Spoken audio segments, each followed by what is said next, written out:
when you smiled at me, I heard a melody. It haunted me from the start. Something inside of me started a symphony. Sing with the strings of my heart. Sing with the Strings of My Heart. That's a song Judy Garland made popular in 1938. And in 2003, the artist Steve Socklin gave that same title to a sculpture he made of himself, using polychrome carved wood, parts of a chair, stained glass, mandolin strings, and electric lights. It's available at his gallery in Goshen, Connecticut. You're also a musician, aren't you? Yes, I am. Guitar? Yes, I'm a back porch musician, yes. Back porch musician. Well, tell me about the symbolism here, Steve. Well, it's... the hands again. Once again, it's the blessing. The blessing. See, the hands and wings are big symbols with me. Okay. As you can see, there's hands and wings on everything. Hands are what make us human, make us... allow us to create. Yeah, it's like 4-H, you know, hands, heart. Let's see what it means. I don't know. And always the sunglasses. Yeah. Okay. Wow. Identical. Perfect. It's amazing. It's amazing. So you've had the stained glass in your work for Yeah, years. I've known how to do stained glass since the 70s, but I didn't get serious about it until recently. So how old were you when you first started working with wood?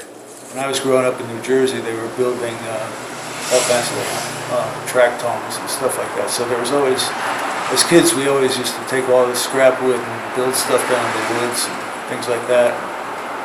You know, it's what kids used to do back then before computers, you know, they used to build things.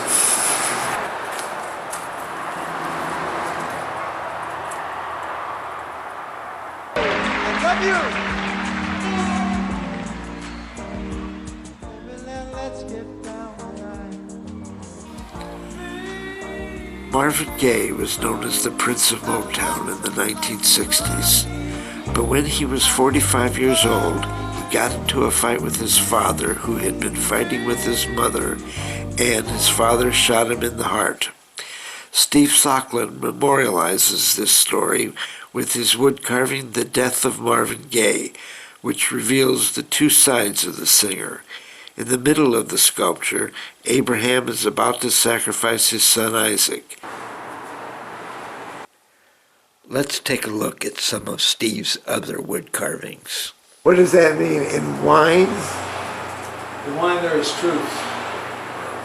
We know better than that, though, don't we, Steve?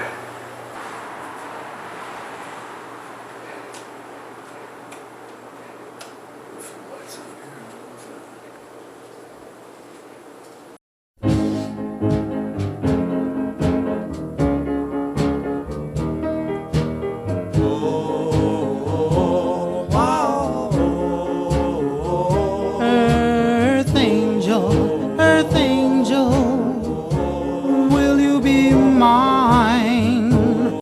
1, 2, 3 o'clock, 4 o'clock, rock. 5, 6, 7 o'clock, 8 o'clock, rock. 9, 10, 11 o'clock, 12 o'clock, rock. We're gonna rock around the clock tonight. Put your glad rags on, join me home. We'll have some fun. These up above are colored block prints. They're done in the reduction technique where you use one block and you keep carving it down for each color. The way to describe it is, what you're doing is, generally speaking with a block print, when you carve stuff away on a black and white print, like this, what you carve away is going to be your negative space. You know? So what's left picks up the ink, right? So in this case, though, you're always working one step ahead because you're what you're cutting away is the color that was last printed. So you keep building it up in layers.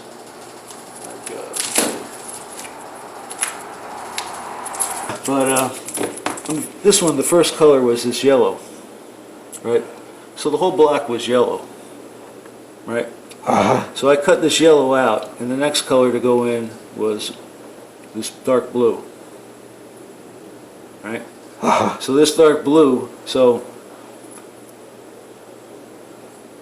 I carved away the yellow, and the second block was the dark blue, so that was inked up dark blue, right? The whole thing, except for the yellow. So then that's printed. So then the next color was this lighter blue. So these colors go on top of each They're other. going on top. Ah. And you're carving away the block every time. So I carved away this dark blue here to make this light blue. See? I think so. So these things that I'm carving away, the next time it's printed, this is the color I'm printing, but this is the color that shows. That's where I carved. I think what's fascinating about the reduction block prints is once you have selected how many you're going to make, so how many of these did you make, Steve, of the original before the Giclée print? I think we made about 18 of them. Okay. We got 18. We got 18. You know. Because each time you do a color, you do more carving, and that color is gone. Right. So you can't go back at any point. You can't go back. And Yeah. each time that you put the color on and then you go and do the next layer and put the next color on, every single piece in that 18, the series of 18, is different. Every single one, which I always find fascinating. And then you can't go back and do it again. So Yeah. they are really unique, original works of art, every single one of them. And then this one, I believe this is the Giclée print, correct, Right. Steve? So he was able to put the image on high quality, well, it's museum quality paper. Right. What's the story here? Which one? This one? This one. This is this guy who used to go to Christie's bar. I used to hang out at Christie's bar in Torrington when I lived in Torrington. He was a wild man named, they used to call him G-Man. And he used to live upstairs, as a matter of fact. And he used to do some wild things, so one time he came in the bar at the opening day of fishing season. He had a fish in every pocket. And he was drunk as usual. And this is a Torrington legend now. I can't say I was there to see it myself, but somebody gave him something, some kind of verbal taunt about the fish looking too small, and he said something like, "Is this big enough?" or something, and whipped out his at the bar. So that's why the X is there. And, also, there's a Baby Love coming from a jukebox. He often used to sing Baby Love. He'd go like, "Baby Love, my baby love." He was a wild and crazy guy. I liked him. We got along well. You don't impress me as a wild and crazy guy. Were you a wild and crazy guy?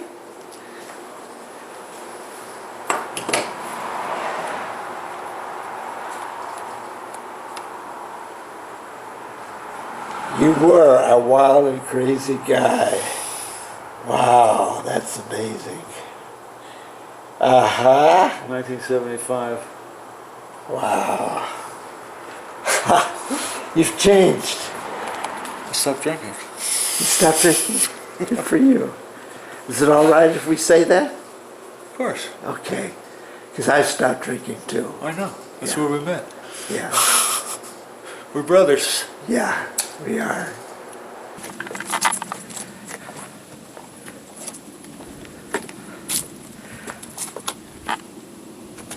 Am I coming with you? Yeah, sure. Okay. Oh, wow. Oh, that's beautiful. We'll do something with these. This stained glass? Yeah, we'll take this glass out and we'll put something in. Wow, these are gorgeous. Let's clean it up a bit. And where did you find these? Eric did. Oh.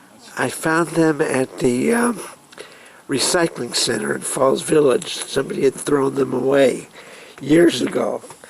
I found them about 25 years ago. Do you have ideas already for what you want to do, or? Of course. Yes. No, well, with these sections, you really can't get too involved. You know, you have to keep it pretty basic. You know, but you do want to break this up somehow. You know, so it's not just a Straight up and down. straight up and down floors. You know, have something that relates for us through them, ties them together. So that'll be I come out here and I feel like I've entered a whole new world. With the sculptures and the flowers, it's always very lively around here. Uh-huh.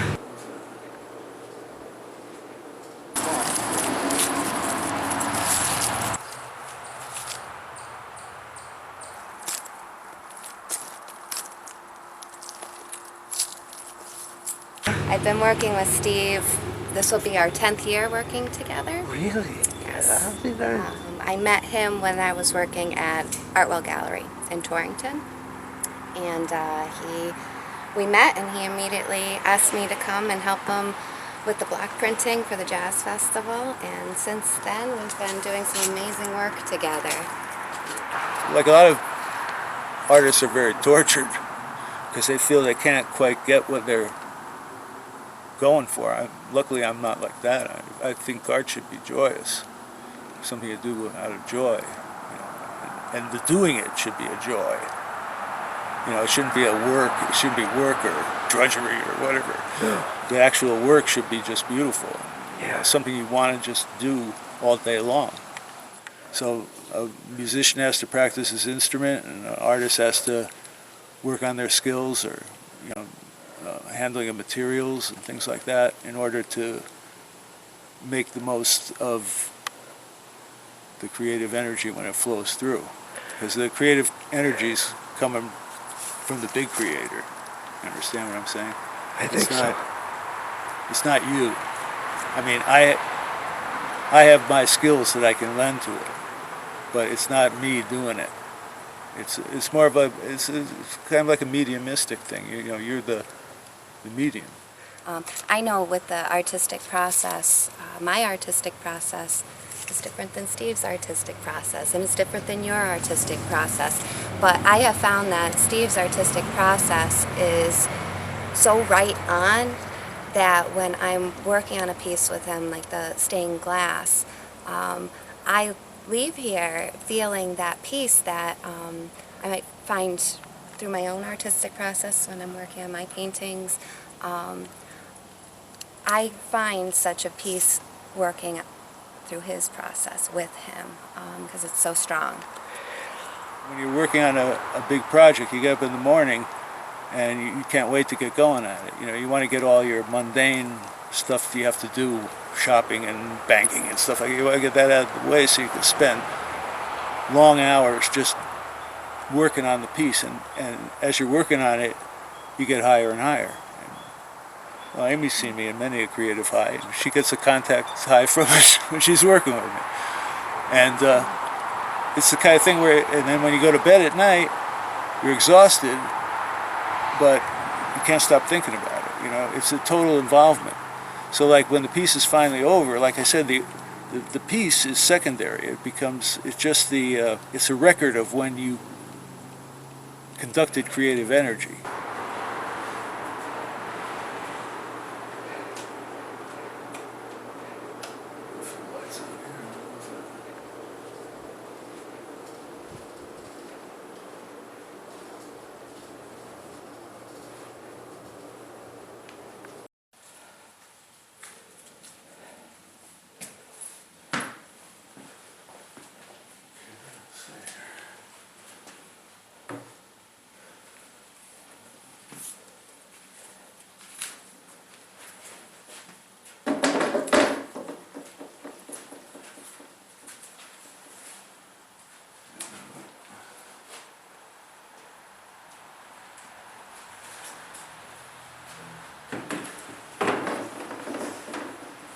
this is how they sit normally. This is the bottom, and the top here is short of the top.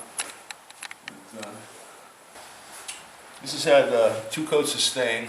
They got stripped. They got 2 coats of stain. I have to touch up these little spots of filler that didn't take stain. So I'll darken those up. And then we'll put a final coat of it that'll be polyurethane, satin finish polyurethane with some stain mixed into it to give it a nice deeper, more even tone. I'm staining them nice and dark to cover up all the imperfections, basically. And as you can see, I had to sand away a lot of dry rot and stuff here on the bottom.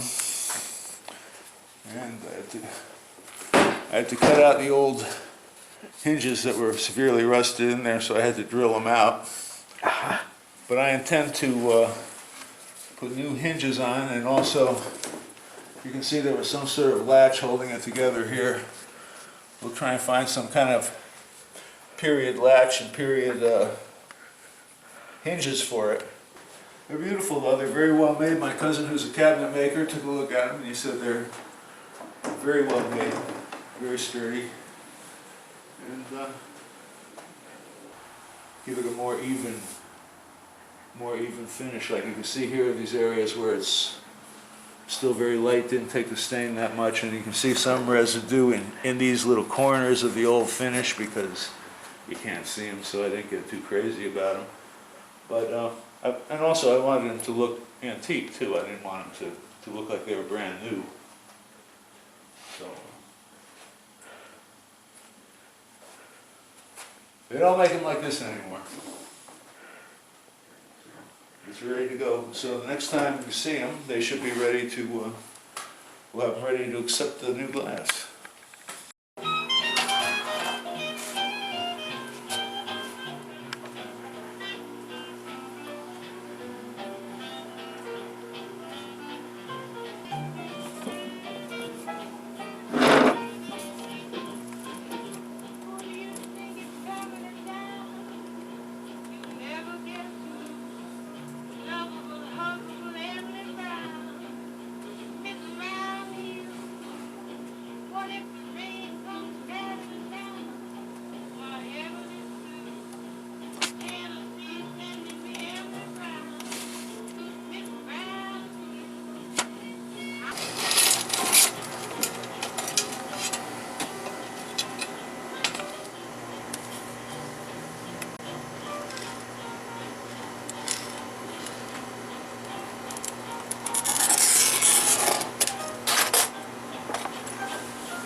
You just have to score it. It's upsetting the molecules on top of the glass. Think of the glass as if it were ice, and it's harder on top than it is in the center. When you crack the molecules along the top, the glass wants to follow, the crack wants to follow that, but if you wait on it, it'll actually settle down and it'll heal itself up and you won't be able to crack it. So it's a strange substance.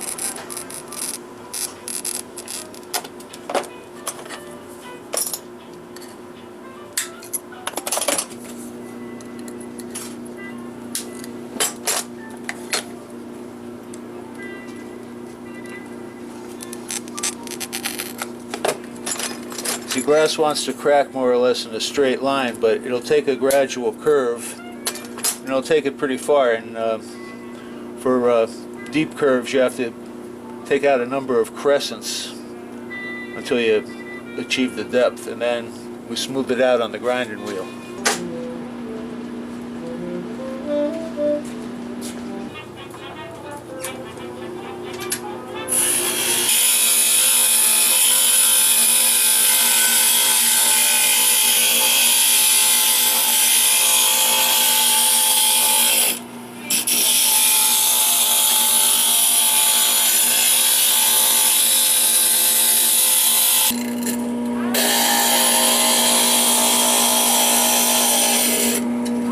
check this out.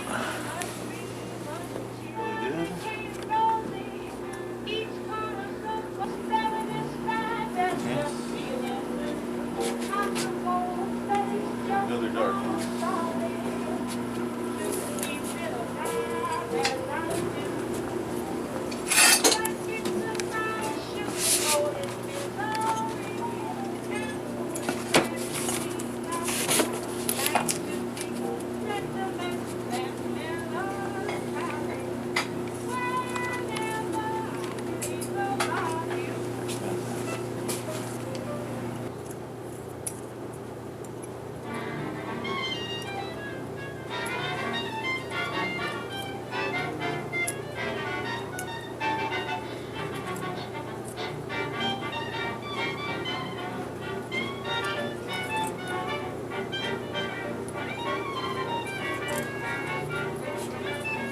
Amy's doing the copper foiling here. This will allow the solder to stick to the foil. So it'll follow each piece around and make its own frame around it, lid.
This is the next one we're going to solder, so Amy's going to put some flux on it and then I'll show you how we solder it. Okay.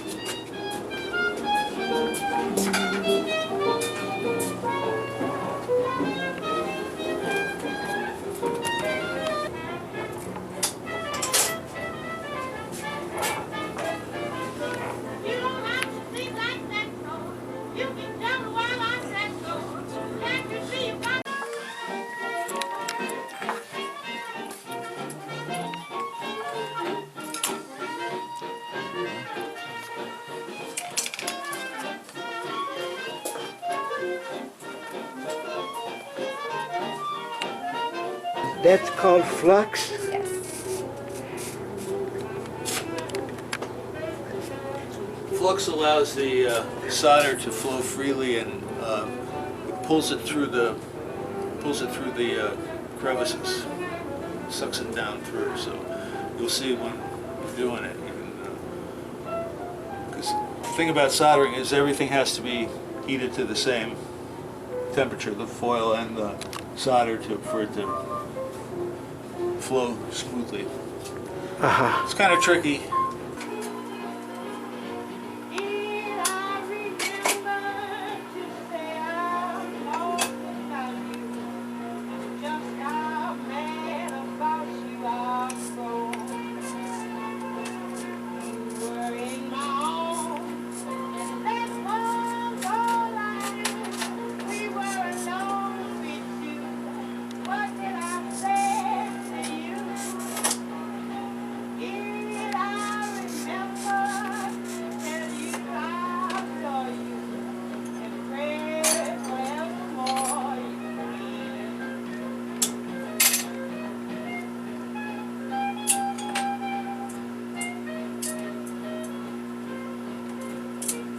My inspiration for the for this piece is these Japanese screens, and you can check those out. Oh, wow. Okay, yeah.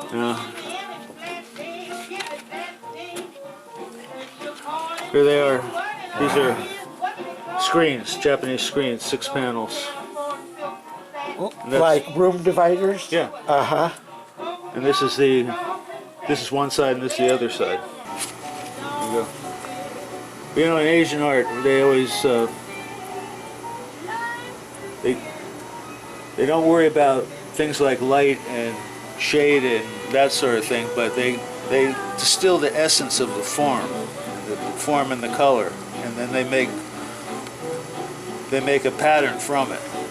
It's not dependent on, you know, the way you're looking at it in any given moment. It's distilling the essence of the animal or the plant that it's depicting, and that's why you can always tell exactly what plant or animal they're depicting, but it's always the ideal form of it.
The old soldering iron.